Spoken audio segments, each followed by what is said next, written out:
Dear viewers, সবাই কেমন আছেন? আশা করি সবাই ভালো আছেন। বিডি টেক লাইভ চ্যানেলে সকলকে স্বাগতম। আজকের ভিডিওতে আমরা কাইনমাস্টার অ্যাপসে ভিডিও টিউটোরিয়ালের দ্বিতীয় পার্ট নিয়ে আলোচনা করব। তো গত পর্বে আমরা কাইনমাস্টার অ্যাপসের কিছু বেসিক ফাংশন নিয়ে আলোচনা করেছিলাম। তো আস্তে আস্তে আমরা অ্যাডভান্স লেভেলের দিকে যাব। সেজন্য গত পর্বে যারা মিস করেছেন তারা অবশ্যই ভিডিও ডিসক্রিপশন বক্স থেকে আমি লিঙ্ক দিয়ে দেবো, সেখান থেকে আপনারা প্রথম পর্বটি দেখে আসতে পারেন, তাহলে আপনাদের বুঝতে সুবিধা হবে। তো ভিডিওর মূল আলোচনা যাওয়ার পূর্বে সকলের কাছে সেই পুরানো একটি রিকোয়েস্ট, যারা আমাদের চ্যানেলটিকে এখনও সাবস্ক্রাইব করেননি তারা প্লিজ চ্যানেলটিকে অবশ্যই সাবস্ক্রাইব করবেন, আর যারা অলরেডি সাবস্ক্রাইব করে ফেলেছেন তাদেরকে অসংখ্য ধন্যবাদ। তবে চলুন ভিডিওর মূল আলোচনা চলে যাই।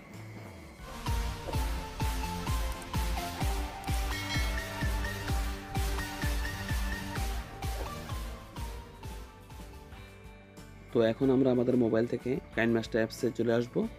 তো কাইনমাস্টার অ্যাপসে আসার পর সেই আগের মতোই আমরা এই প্লাস চিহ্নিত বাটনটাতে ক্লিক করব।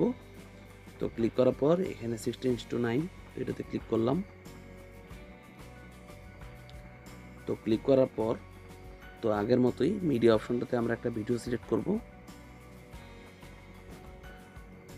আচ্ছা, তো ভিডিও সিলেক্ট করার পর দেখেন এটা সবার শেষে আছে দাগটা, অর্থাৎ টাইমলাইনটা সবার শেষে আছে। তো সেটাকে আগে নেওয়ার জন্য এই পাশে একটি অ্যারো চিহ্ন আছে, সেটাতে ক্লিক করবেন, দেখেন টাইমলাইনটা সবার সামনে চলে যাবে। তো আসার পর গত টিউটোরিয়ালে আমরা যেগুলো দেখেছি তার থেকে একটু নতুনত্ব দেখাবো এখানে। এখন যে আমরা মূল ভিডিওটা দেখতে পাচ্ছি, তো সেটাতে আমরা সিলেক্ট করব। তো সিলেক্ট করার পর দেখেন এখানে তিনটি অপশন আসছে, একটি কেজি চিহ্নিত একটা বাটন। তো এটা দিয়ে কাট করার বিভিন্ন অপশন আছে, তারপর ক্রপ এবং সাউন্ড। তো এই কাট চিহ্নিত অপশনে যাওয়ার ফাংশনটা আমরা গত পর্বে দেখিয়েছি, যে কীভাবে ভিডিওর অপ্রয়োজনীয় অংশ বা কোনো অংশ কাটার জন্য কিভাবে কাটতে হয় সেটি দেখিয়েছি। তো আজকে আমরা কিছু এক্সট্রা নতুন ফাংশন দেখাবো।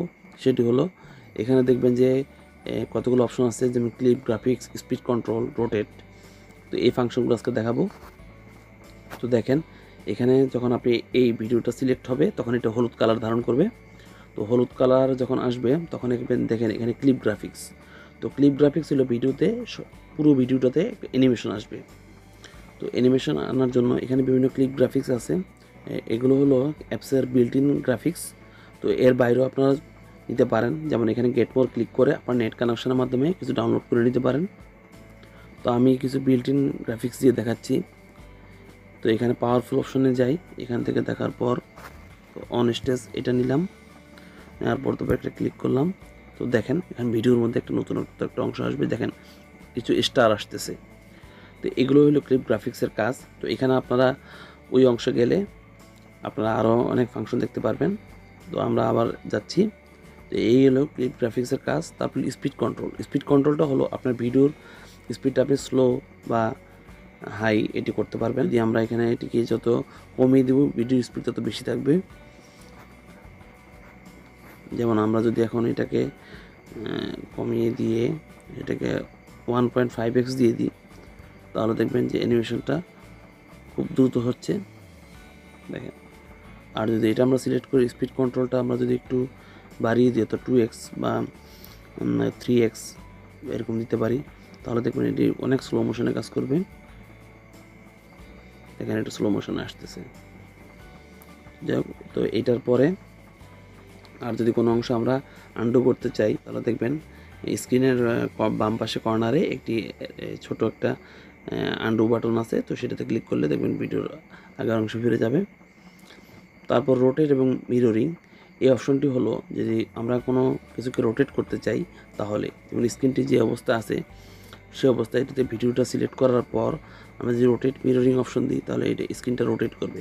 দেখেন এটা রোটেট করছে এক সাইডে, তারপর এটাকে আবার ক্লিক করলে আবার রোটেট করবে, এটা আবার ক্লিক করলে আবার রোটেট করবে। তো এইভাবে আমরা এই স্ক্রিনটাকে রোটেট করতে পারবো। তো এটার প্রত্যেকটা কাজে আপনারা ভিডিওটাকে সিলেক্ট করে তারপর কাজটা করবেন। তো কালার ফিল্টার হলো শুধুমাত্র এই কালারগুলো বিভিন্ন অপশন চেঞ্জ করার জন্য, অর্থাৎ আপনি যেটা পছন্দ সেখান থেকে বিভিন্ন কালার সিলেক্ট করতে পারবেন। তারপর কালার অ্যাডজাস্টমেন্ট, সেটাও প্রায় একই রকমই কাজ। আর অডিও ফিল্টার, অডিওর বিভিন্ন অংশ আপনি পরিবর্তন করতে পারবেন। যেমন এখানে অপশন আছে voice changer, voice change robot, অর্থাৎ বিভিন্ন ভয়েস করতে পারবেন।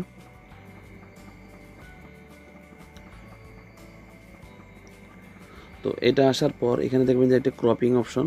তো এই ক্রপ অপশনটাতে ক্লিক করে দেখবেন যে একটা স্টার্ট পজিশন এবং ইন পজিশন, অর্থাৎ স্টার্ট পজিশন থেকে ইন পজিশনে ভিডিওটার স্ক্রিনটা একটু এক জায়গা থেকে আরেক জায়গা ছোট অথবা বড় হবে সেটার জন্য স্টার্ট পজিশন। তো এটা সাধারণত আমাদের দরকার হয় না, মাঝে মধ্যে অ্যানিমেশনের দরকার হলে তখন আমরা ইউজ করি এটা। এখানে একটা দেখবেন সাউন্ড অপশন, এই সাউন্ড অপশনটাতে ক্লিক করলে দেখবেন যে ভিডিওর সাউন্ডটা যদি আমরা বাড়াতে চাই বা কমাতে চাই বা কম্প্রেস করতে চাই, যে সাপোজ আমাদের সাউন্ডটা যদি কমভাবে রেকর্ড হয়ে থাকে তাহলে আমরা এটাতে ক্লিক করে এটা সাউন্ডটাকে বাড়িয়ে দিতে পারবো অথবা কমিয়ে রাখতে পারবো। কোনো সময় যদি আমরা ব্যাকগ্রাউন্ড মিউজিক অ্যাড করি তাহলে সেই মিউজিকটাকে সিলেক্ট করে এটাকে আমরা একটু কমিয়ে রাখতে পারবো যাতে মূল ভয়েসটা বেশি শোনা যায় এবং ব্যাকগ্রাউন্ড মিউজিকটা হালকা হালকা আসে, সেজন্য এই অপশনটা আমাদের খুব ইউজ করা দরকার পড়ে। তারপরে আপনারা যদি কোনো অডিও অ্যাড করতে চান তাহলে দেখবেন এই অডিও অপশনটাতে ক্লিক করলে এখান থেকে আপনারা মোবাইল থেকে বিভিন্ন অডিও অপশন ক্লিক করতে পারবেন। দেখেন এখানে ফোল্ডার একটি অপশন আছে, তো এখান থেকে ফোল্ডার আপনি ফোল্ডার সিলেক্ট করে আপনার কোন ফোল্ডারে যে ভিডিও গানটি আছে অথবা যে ফোল্ডারে আপনার MP3 গানটি আছে সেগুলো আপনি এখানে অ্যাড করতে পারবেন। তো এখানে যে অডিও অপশনটি দেখতেছেন, তো অডিও অপশন থেকে আপনি বিভিন্ন গান অথবা ব্যাকগ্রাউন্ড মিউজিক আপনি ভিডিওতে অ্যাড করতে পারবেন। তো ফোল্ডারে যে অপশনে গানটি আছে, তো যে ফোল্ডারে গানটি আছে সেই গানটি এখানে এনে, তো আপনি যদি চান যেখানে গানটি প্লে করে দেখতে পারেন। আর যদি গানটি আনার পর যদি আপনি এখানে প্লাস চিহ্নিত অপশনেতে ক্লিক করেন তাহলে গানটি অ্যাড হয়ে যাবে। তো এই হলো আজকে আমাদের ভিডিওটি ভালো লাগলে অবশ্যই লাইক দিবেন এবং বন্ধুদের সাথে শেয়ার করবেন। আর ভিডিওর কোনো অংশ যদি আপনাদের বুঝতে সমস্যা হয়ে থাকে সেটি অবশ্যই কমেন্ট করে জানাবেন, আমি কমেন্টে রিপ্লাই দেওয়ার চেষ্টা করব। দেখা হবে পরবর্তী কোনো ভিডিওতে, সে পর্যন্ত সবাই ভালো থাকবেন, সুস্থ থাকবেন।